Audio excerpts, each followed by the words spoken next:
Right now, your brain is lying to you. Not occasionally, not sometimes. Every single second you're alive, it's fabricating your entire reality, and you have absolutely no idea it's happening. I'm FactSpark. If this sounds like something you need to understand, subscribe, because we're going down a rabbit hole you won't be able to unsee. Let's start with something you think you understand: seeing. When you watch a video, this one right now, you're not watching movement. You're watching still images flashing so fast, your brain stitches them together into something that feels continuous. This video is running at 30 frames per second, 30 individual photographs every single second. And here's where it gets genuinely strange. The average human eye can only process around 45 of those frames per second. That means 60 frames per second, the ultra smooth setting everyone brags about on their gaming monitor, is already beyond what most people can even perceive.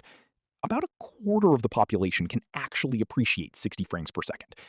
Everyone else is just watching information that their brain quietly throws in the trash. This limitation is why, when you're sitting in a car or watching a race, a spinning wheel can suddenly appear to slow down, stop, and start rotating backwards. Your brain can't keep up with the rotation frequency, so it fills in the gaps however it can, and sometimes it gets it spectacularly wrong. But some people push far beyond these limits. Military pilots, people whose survival literally depends on processing visual information faster than their opponents, have been tested and shown to perceive up to 220 frames per second. 220! That's not a genetic gift, that's a trained skill. The brain is plastic. It adapts. It can be pushed. Here's a question I genuinely want you to answer in the comments. What do you think you've trained your brain to notice that most people completely miss? Because I guarantee you have something. Think about it while we keep going, because this is about to connect to something much bigger. So we've established that you don't see continuously. But how much are you actually seeing when you do see? Cameras are measured in megapixels. Your eye, if you run the math, factoring in your field of vision, the types of receptors you have, and how densely they're packed across your retina, captures the equivalent of roughly 8 megapixels. For reference, a modern smartphone shoots at 12 megapixels. So yes, a phone technically out-resolves your eye. But that comparison is almost meaningless, because a camera captures the same quality of image across the entire frame. Your eye doesn't work like that at all. Inside each of your eyes, there's a tiny region called the fovea. It sits right at the center of your visual field. You could cover it with both your thumbs held at arm's length. That's how small it is. And yet, approximately half of all your visual receptors are packed into that tiny spot. Half, crammed into an area the size of your 2 thumbnails. The fovea is packed exclusively with cones, the receptors that handle bright light and color and fine detail. There are 0 rods there. Rods are what you use to see in the dark, to pick up dim light and movement in your peripheral vision. This means something that sounds impossible until you test it yourself. You literally cannot see dim stars when you look directly at them. Find a clear night. Pick out a faint star. Stare right at it. It vanishes. But look slightly to the side, and it reappears in your peripheral vision where your rods are active. This isn't a trick. This isn't a glitch. This is how your eye is built. The center of your vision is functionally blind to low light. Your brain compensates for this by doing something remarkable and slightly unsettling.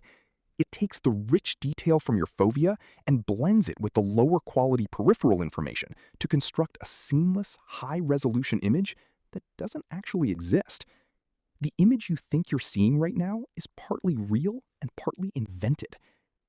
Which brings us to one of the most jaw-dropping examples of your brain just deciding to make things up: the stopped clock illusion. You've experienced this.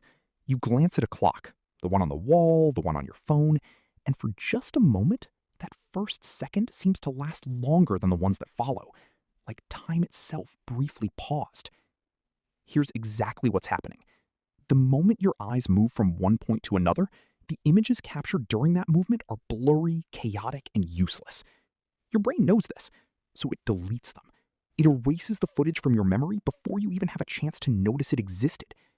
And then, to fill the gap, it reaches forward in time. It takes the first stable image your eyes land on and backfills it into the missing period. It creates a false memory and plants it retroactively. That first second on the clock looks longer because your brain has stretched it backwards to cover the time your eyes were moving. Now, here's what makes this genuinely unsettling. This happens constantly. Every time your eyes move, you are living inside a continuous stream of edited footage, with the cuts invisible to you.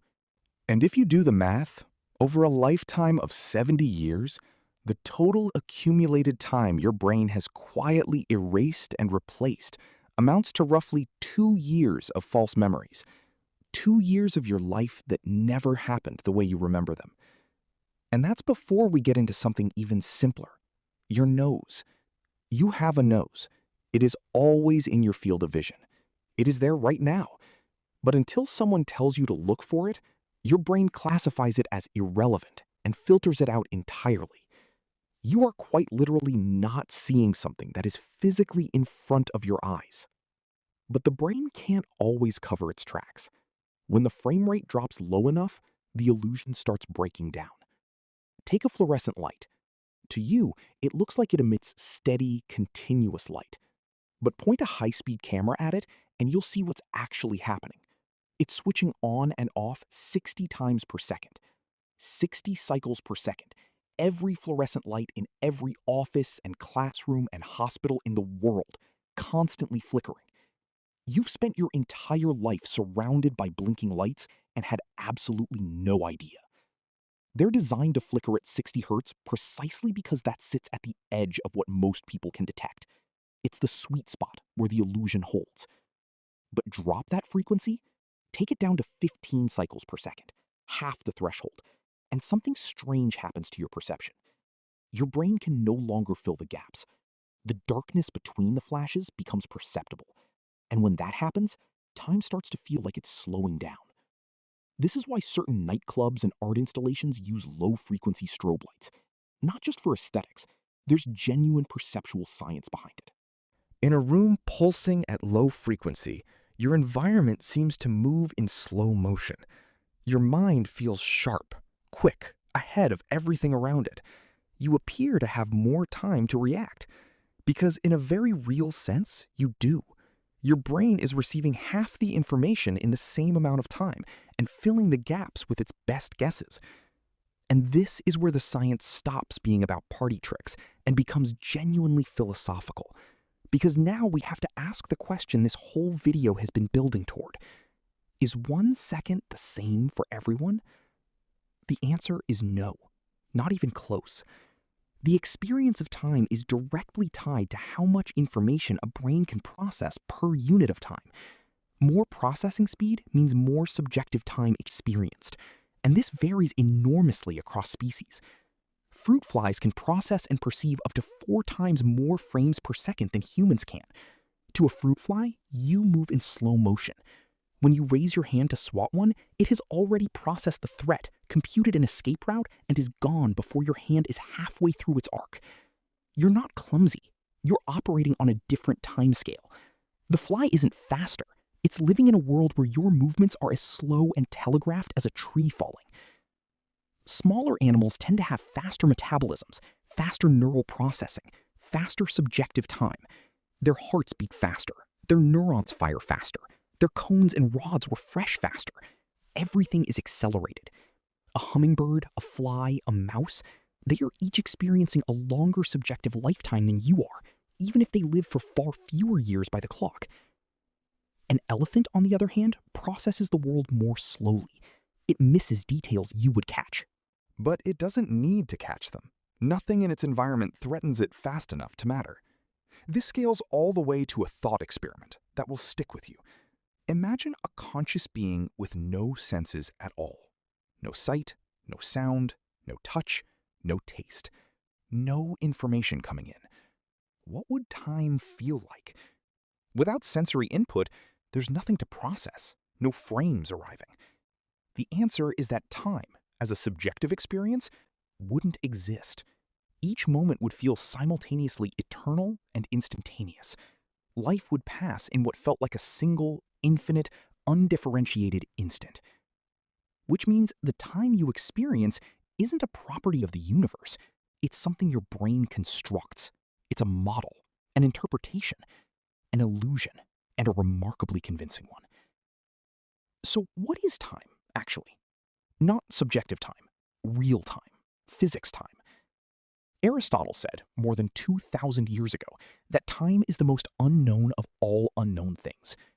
22 centuries of philosophy and physics later, the formal definition used by physicists is, and this is not an exaggeration, time is what a clock measures. That's it. That's the definition. We know how it behaves with extraordinary precision. We know almost nothing about what it actually is. What we do know comes from clues, what physicists call the arrows of time. There are 8 identified arrows, but 3 are worth understanding clearly.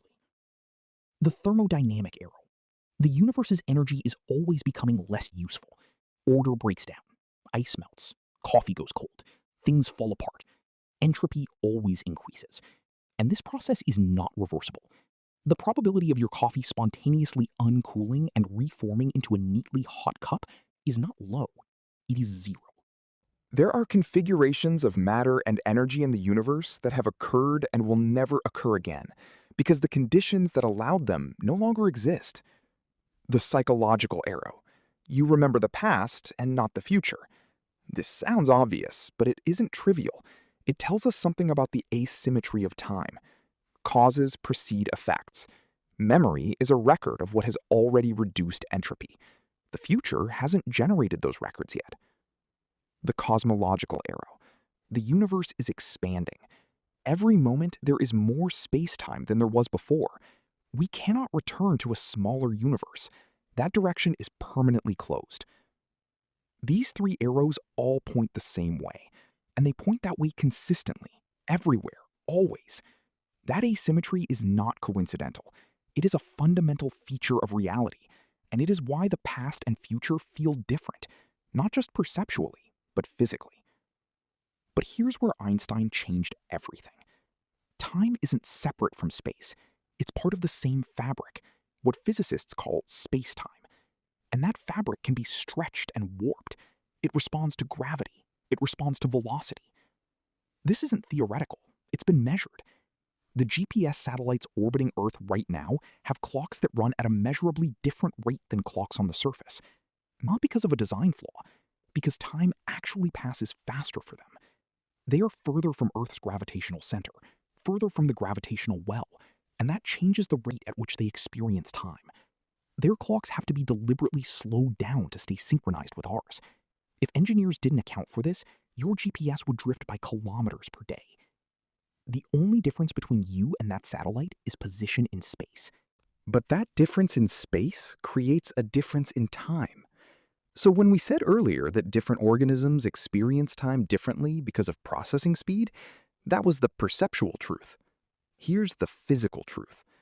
Every object in the universe, depending on where it is and how fast it's moving, is also literally aging at a slightly different rate. The subjective illusion and the physical reality both point to the same conclusion. Your 1 second is not my 1 second. It never has been. The universe itself runs at a rate defined by the Planck time, 5.4 times 10 to the power of negative 44 seconds. That's the smallest meaningful unit of time that physics allows. The interval it takes for light to cross the Planck length, the smallest meaningful unit of distance. These are the pixels of reality. Below that scale, the laws of physics as we understand them break down. You can't measure it. And if something can't be measured by anything in the cosmos, the question of whether it exists opens into philosophy rather than science. So here's where we land. You are not a continuous entity moving through time. You are a series of slices, momentary states, each separated by an interval of roughly 5.4 times 10 to the negative 44 seconds, strung together into something that feels like a life. Your brain fills the gaps. It edits the footage. It smooths over the cuts. It manufactures the sense of flow. The time you experience is built by your biology. The time you physically move through is shaped by your position and velocity in space. Neither is universal. Neither is the same for any two things in the cosmos. Everything you've ever felt, urgency, patience, boredom, the strange way a childhood summer lasted forever and a year in your 30s vanished in what felt like a week. All of it is a product of this system, a system that's remarkable and fragile and operating at the edge of what your biology allows. Aristotle got it right in the wrong direction. Time isn't unknown because we haven't looked hard enough. It's unknown because the tools we use to understand it, our senses, our brains, our clocks, are all themselves inside time, looking out. We are the fly that feels the warmth of the sun but cannot conceive of a star. What we can do is push the limit, train the perception, expand what's possible within our biological constraints. Don't settle for 45 frames per second. Because something this strange, this enormous, this fundamental, it deserves more than the default setting.